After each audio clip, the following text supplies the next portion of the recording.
बिस्मिल्लाहिर्रहमानिर्रहीम। अस्सलाम वालेकुम दोस्तों, मेरा नाम है आदिल अवान और आप देख रहे हैं आदिल अवान 6 टीवी। आदिल अवान 6 टीवी की एक नई इन्फॉर्मेटिव वीडियो के साथ हाजिर हैं। नाज़रीन इकराम, स्पेस या खला एक बहुत ही ख़तरनाक और पुरअसरार जगह है जिसकी ना कोई हद है और ना कोई बाउंड्री। यहाँ पर गुम होने का तस्वर ही इंसान के रोंगटे खड़े कर देने के लिए काफ़ी है। एक ऐसी जगह जहाँ की ठंड आपको जमा सकती है, जहाँ पर अंधेरा और खाली जगह है, वहाँ पर ऐसे अकेले रहने का एहसास ही काफ़ी डरावना है। लेकिन क्या कभी आपने ऐसा सोचा है कि कभी क्या होगा कि अगर कोई एस्ट्रोनॉट खला के अंदर ऐसे गुम हो जाए?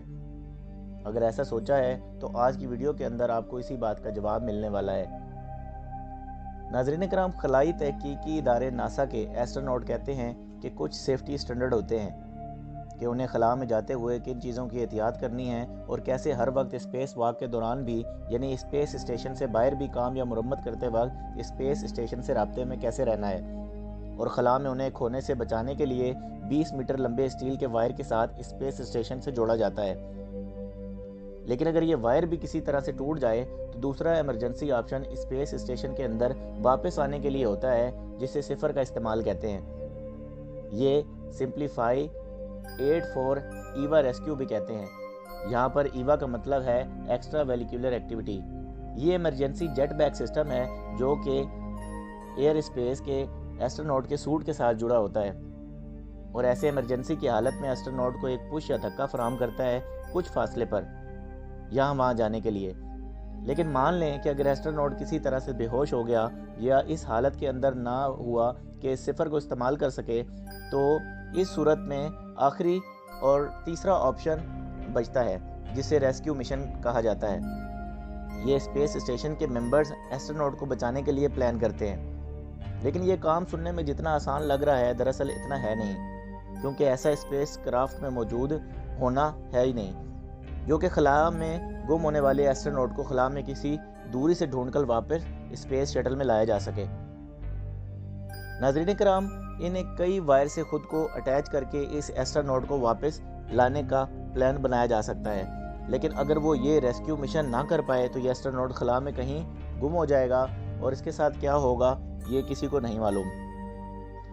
नाज़रीन, अगर इस तरह हो जाए कि कोई एस्ट्रोनॉट खला में गुम हो जाए तो उसके साथ क्या होगा, आइए जानते हैं। नाज़रीन कराम, इसका जवाब है कि वायर टूटने के वक्त जो फोर्स इस पर असर कर रही थी वो इसी सिमत आगे को बढ़ता जाएगा। वो खुद को वेटलेस महसूस करेगा। जितना भी हाथ पाँव मारे या हिलाए वो सब कुछ बेकार होगा। एक ही फोर्स और स्पीड से एक नई सिमत में मुसलसल बढ़ते हुए अगर ये एस्ट्रोनॉट ज़मीन की ग्रेविटी से बाहर है तो उसकी मौत तय है। लेकिन अगर वो खुशकिस्मती से ज़मीन की ग्रेविटी के अंदर पहुंच गया तो ज़मीन उसे बिल्कुल हमारे चांद की तरह खींचकर अपने ऑर्बिट के अंदर घुमाना शुरू कर देगी और वो ज़मीन के गिर्द चक्कर लगाता रहेगा उस वक्त जब तक उसका स्पेस सूट सलामत है और उसके अंदर ऑक्सीजन मौजूद है।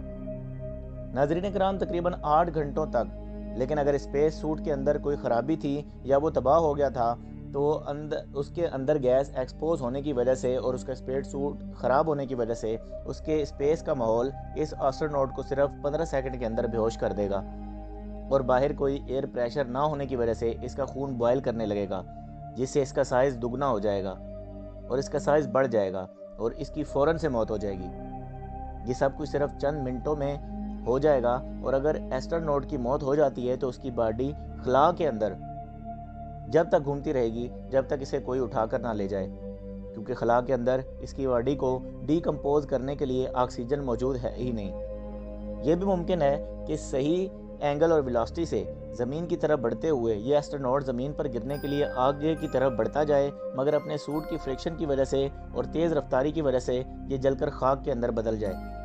और अगर इस एस्ट्रोनॉट की सिर्फ बाकियात ही ज़मीन पर आके गिरेंगी तो उसका कोई फ़ायदा ना होगा। नाज़रीन कराम, ऐसा पहले एक मरतबा हो चुका है। 1967 के अंदर एक रशियन एस्ट्रोनॉट के साथ ऐसा ही वाक़या पेश आया जिसका एयरक्राफ्ट खला से ज़मीन की तरफ वापसी के दौरान क्रैश लैंडिंग की वजह से ज़मीन पर गिरा और एस्ट्रोनॉट की सिर्फ बाकियात ही मिली। स्पेस स्टेशन से वापसी पर ज़मीन में इंटर होते वक्त स्पेस शटल में ख़राबी की वजह से इसमें आग लग गई और इसमें 6 मेंबर्स राख बनकर ज़मीन पर गिरे, क्योंकि ज़मीन की हिफाजती तह ज़मीन के गिर्द मौजूद है जो खला से आने वाले किसी भी आवारा शाबे साकिब को रोकने के लिए कुदरती तौर पर मौजूद है। جو کہ انہیں اس قدر تیز رفتار فرکشن کی مدد سے جلا کر زمین پر پہنچنے سے پہلے ہی تباہ کر دیتی ہے یا بالکل چھوٹا کر دیتی ہے۔ اسی لیے ہمیشہ زمین پر گرنے سے پہلے کوئی بھی چیز روشن یا چمکیلی دکھائی دیتی ہے، اور اگر ایسا نہ ہو تو اب بھی ڈائناسور کی طرح اب تک بہت بڑے شہاب ثاقب سے انسان بھی یقیناً ختم ہو چکے ہوتے۔ ناظرین اکرام، اس لیے اگر یہ ایسٹروناٹ زمین کے ماحول کے اندر داخل ہو بھی گیا تو اسے پار نہیں کر پائے گا اور زمین کا انوائرمنٹ اسے جلا دے گا، مگر بے حد سیکیورٹی میجرز کی وجہ سے آج تک کوئی بھی شخص خلا میں نہ کھویا ہے اور نہ گما ہے۔ اور ایسٹروناٹ یہ بھی دعا کرتے ہیں کہ اسپیس میں گم ہونے سے بہتر ہے کہ وہ کریش کے اندر مارے جائیں، کیونکہ اس طرح سے بنا کسی تکلیف کے وہ فوراً مر جائیں گے، لیکن خلا میں گم ہونے والے تو لمحہ لمحہ مریں گے، کیونکہ آکسیجن ختم ہونے کی وجہ سے ہر وقت ان کو موت کا ڈر رہے گا اور ہر وقت وہ موت کو برداشت کرتے رہیں گے۔ لیکن ناظرین کرام، ٹیکنالوجی میں ہونے والی انوویشن کی وجہ سے خلا میں زیادہ اموات نہیں ہوئی، اور امید ہے مستقبل میں بھی ایسا نہیں ہوگا۔ لیکن کیا اگر آپ کو خلا میں جانے کا موقع ملے تو کیا آپ خلا میں جانا چاہیں گے؟ کمنٹ سیکشن میں ضرور بتائیں۔ ہمارے اس چینل عادل اوان 6 ٹی وی کو لائک کریں، سبسکرائب کریں، شیئر کریں اور بیل آئیکن پر ضرور کلک کر دیں تاکہ نئی آنے والی انفارمیٹیو ویڈیو آپ کو سب سے پہلے مل سکے۔ بہت شکریہ، جزاک اللہ، اللہ حافظ۔